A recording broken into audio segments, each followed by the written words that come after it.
it's, as I said, it's tax day. So a lot of us are focused on taxes.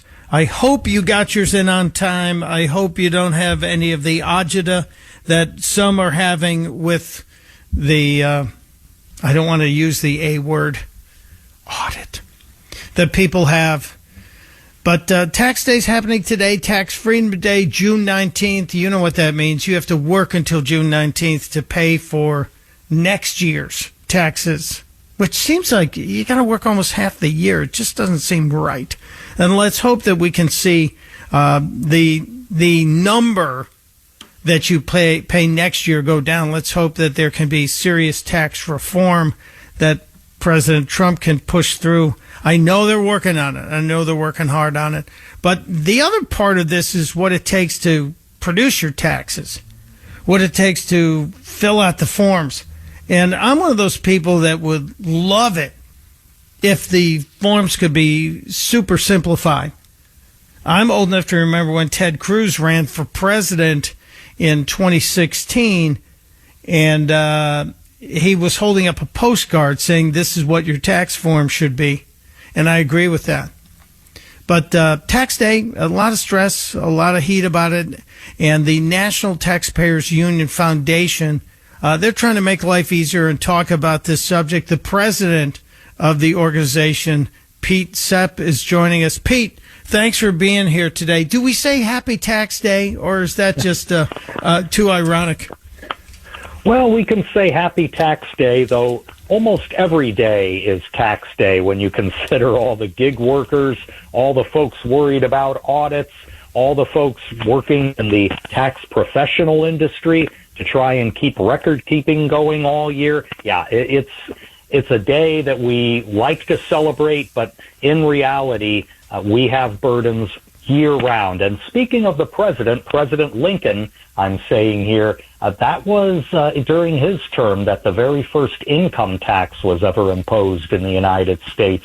Didn't last long, but it started there. Well, it had a purpose, and it was temporary. You know, we were paying for a war at that point, so it's not like he was burdening us with this forever institution. Here, Pete, I got a question. You talk about simplifying the taxes, and you mentioned something right there.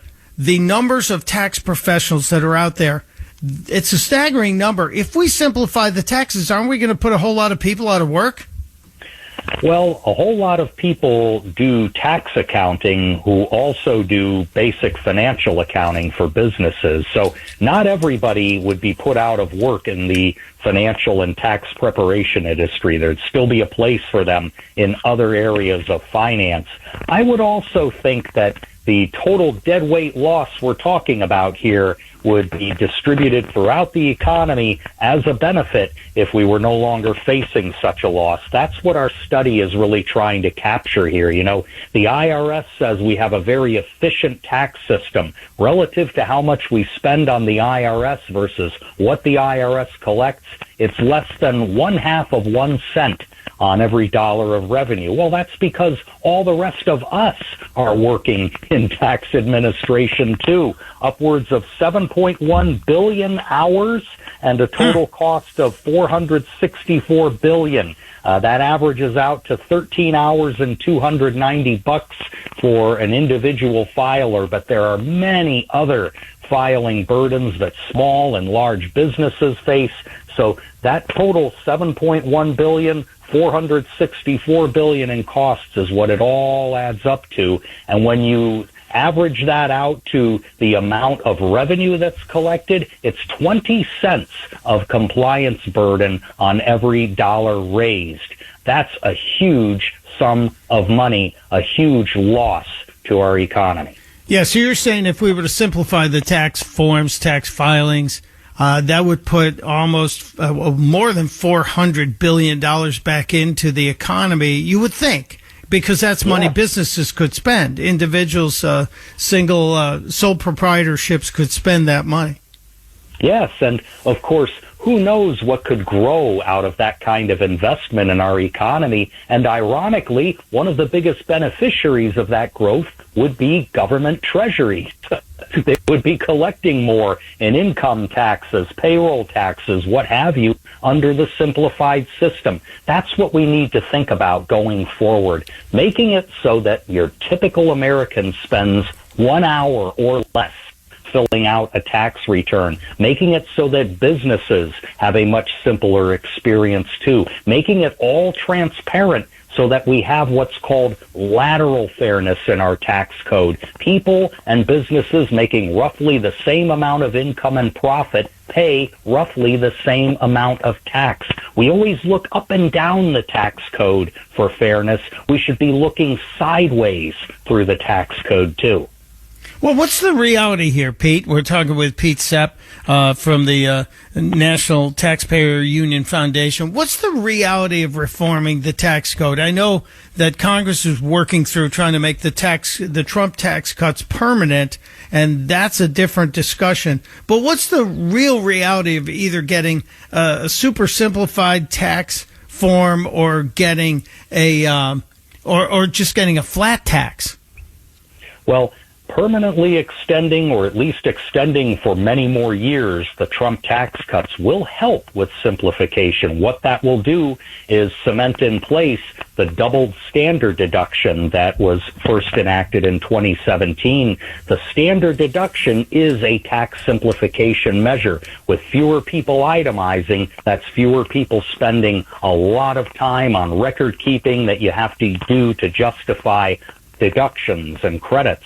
But over the longer term, moving toward a flat tax with a simple definition of income is something the federal government can and should do, and they can take a cue from the states. That's a quiet revolution taking place outside the Beltway. North Carolina, South Carolina, Iowa, Georgia, numerous states are actually cleaning up their tax codes and moving toward a single rate tax that is simpler to administer and simpler for people to understand and file. So we already have the guidebook. Now Washington just needs to pick it up and read it. Yeah, well, correct me if I'm wrong here, but the states you mentioned and the states with no income tax, they tend to be red states. Isn't that where we're going? Well, they tend to be, but there are blue states without income taxes. Washington State is an example. There are blue states with flat taxes. Illinois is one example. Pennsylvania is kind of your purple state right now. They have a flat rate tax. Others are looking at the option, even in blue states, because they realize for all the trouble that's gone through for these progressive taxes, they can be a terribly unstable source of revenue. California, for example, depends very heavily on rich people making a lot of money and making it in the stock market every year. When the financial markets go down, California's budget ends up getting thrown into disarray. I have seen this happen probably a dozen times over 35 years in this field. So you're saying that this would alter that, that would remove the instability. It would put a more certainty on tax revenues, which I guess is what states are looking for and what the federal government would be looking for, predictability in terms of what they can expect to bring in. Yes, exactly. States depend on that because, of course, they can't print their own money like the federal government can. And so they have to, by law, engage in balanced budget making every single year. You know, they use a few gimmicks here and there, but states have to be much more careful about their bottom line than the federal government. If you were a betting man, and not that you are, I don't know, but if you were a betting man, Pete, what changes, other than the Trump tax cuts being made permanent, what changes do you think have a reasonable shot of happening? Do you think the no tax on tips can become a reality? Do you think that no tax on Social Security will become a reality? Do you think that the gig workers who bear a pretty hefty cost when it comes to their filings, et cetera, where do you think the most chance of change can come in our tax code and our tax filings? I definitely think there could be relief for gig workers. That's a bipartisan proposal, in fact, to ease the so-called 1099K filing burdens on them. That would be a real dose of relief for many people. I also think that we could accommodate some of the president's proposals for no tax on tips and overtime in a relatively simple way by just expanding the standard deduction even further than what the 2017 law did. And that way you wouldn't be discriminating against lower wage and middle class wage workers who don't get overtime on the job or don't get tips. Everybody would be able to benefit from that. Will enough money be coming in to run the government? Because that's the other end of this. The Democrats are all howling, saying, well, what they're going to do is cut the taxes and all the rich people are going to benefit. We won't have money for Social Security and Medicare and all these programs we need. Well, the problem is neither political party is willing to face the massive increases in federal spending, more than 35% after adjusted for inflation since the pandemic. That rate of spending just has to be brought down. We may not have to make drastic cuts, but if we begin slowing down the rate of increase, getting to the point that Treasury Secretary Bessent has said we need to get to, a 3% of gross domestic product deficit. It's about twice that much right now. If we work toward having that, cutting that by about half, we will be in much better shape fiscally, and then we can start worrying about how we make Social Security and Medicare more solvent over the long term.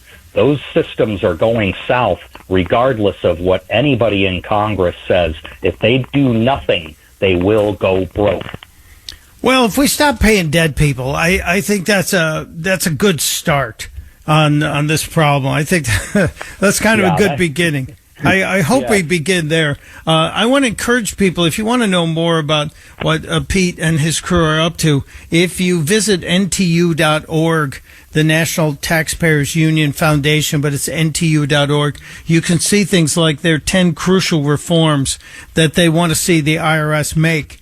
And a lot of it has to do with just simple stuff like modernization. But I love the idea of simplification. I spend easily 2 to 5 hours finding all the forms that I need, all the 1099s, all of those dividend forms that come in every year, Pete. So that I'm having a little PTSD moment here, even though I've already sent in my taxes, but I'm flashing back to the last month of gathering all this stuff.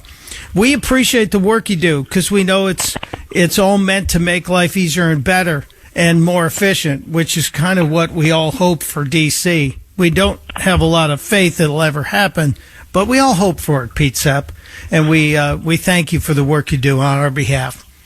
Oh, my pleasure. We'll keep at it. Thank you, sir.